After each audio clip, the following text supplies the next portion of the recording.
feel free to ask at the microphone.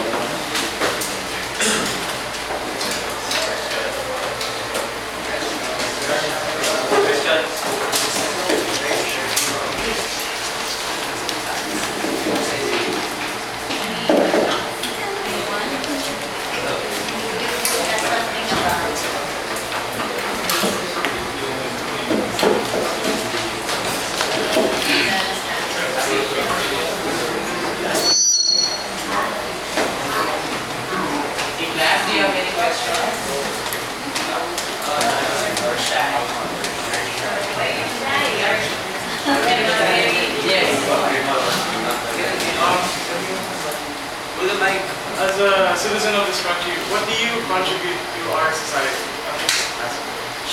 As a citizen of this country, what do you contribute to our society? What do you do? You mean you're talking to me or all of us? I'm asking you. Well, I've been in the public service for quite a long time. I started in the Philippine Navy, and there I helped in laying the foundation for claims to the Sallian Island Group. One of the most important activities I did as a Navy officer. When we went to, it was called Roilo Golez then, and today our claims in this practice area are very, very important to all of us, not only by way of sovereignty, but by way of how it will help us as an economic area, what we call the exclusive economic zone. Most of these practices are within our exclusive economic zone. Then later, I became Postmaster General, and this was the time when there was no texting, no email, no Facebook. Everything was in atoms, in writing. You write to your relatives, you write a letter, you want to send pictures, you don't email, you don't upload, you just send the pictures. Relatives and families were doing that, exchanging pictures in a physical way. And there, we helped a lot. I, as Postmaster General, tried our very best to streamline the postal system for communication purposes. We all know that communications are very, very important to us. In the same way that you, I'm very sure that you cannot live a life even for one day without texting. Tama, no? Mahirap siguro, no? Tama ba yun? Or you cannot live without internet.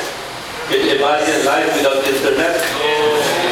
Impossible. You can imagine life without a television probably, but you can't imagine life without internet. That's how it was in the past.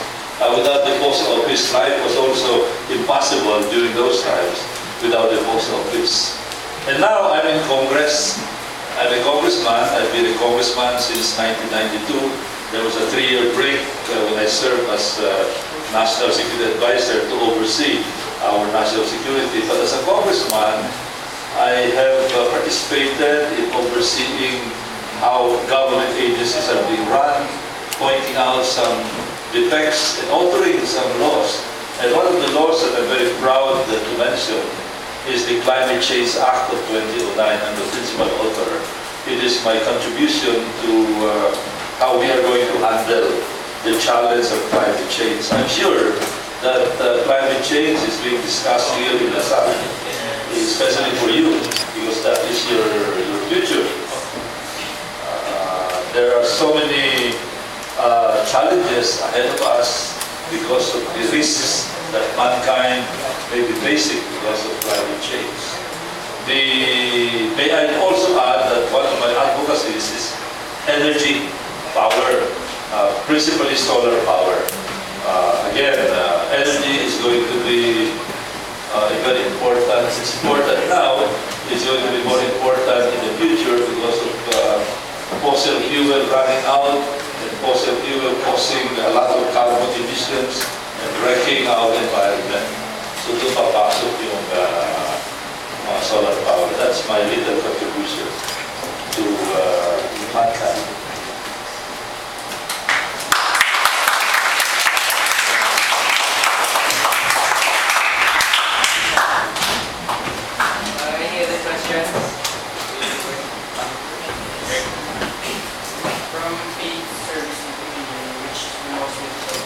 speak louder, please? Walang mic.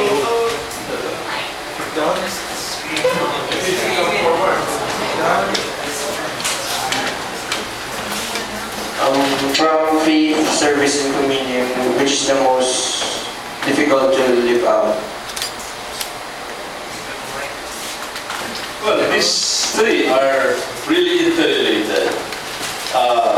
As I said, judging from the examples of other people, judging from my own experience, it's very difficult to do service. It's very difficult to commune with fellow human beings without having to exercise what I call faith. It's not, I'm not trying to sound very religious, no? But faith doesn't have to be, going to church, but maybe saying a little prayer for guidance. I remember the first time I assumed my job as postmaster general, which at that time was a very challenging proposition for me. Instead of going straight to the office, for some reason, I made a detour to the left, and I ended up in the Manila Cathedral, and I really prayed hard for guidance, and I think it helped. I go to church every first Friday in Quiapo. That is my way of communing with my Creator.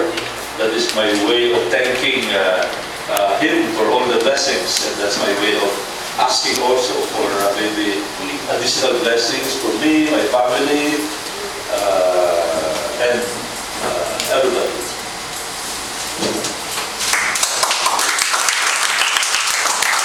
By the way, I would like to add that right now faith has become even more important. I'm very happy that there are institutions like Salle, CPCP, the church, religious groups, other people, because, there is no time that I can remember when our church is being bashed by some sectors. Just read the newspapers, editorials. I cannot understand why all of a sudden some people, not all, no, but some people follow this and become so emboldened, hitting the Catholic Church. That I cannot understand. Pero itong mga tao ito, pag ibang religion, dala nila, Christians are supposed to be very kind. Ang teaching ng mga Christians is when you get hit on your right cheek, what do? Offer your left cheek, no? That's supposed to be the Christian way. But the other religions may handle it in a more militant way. I think you know what we're talking about. Kaya sila, pag ibang religion, takot sila na i-criticize talaga nila that it could be a very physical challenge that they would have to contend with. Pero sa atin, mabait kasi masyado yung mga Christians, especially Catholics, and that's good. So we have to deal with this challenge.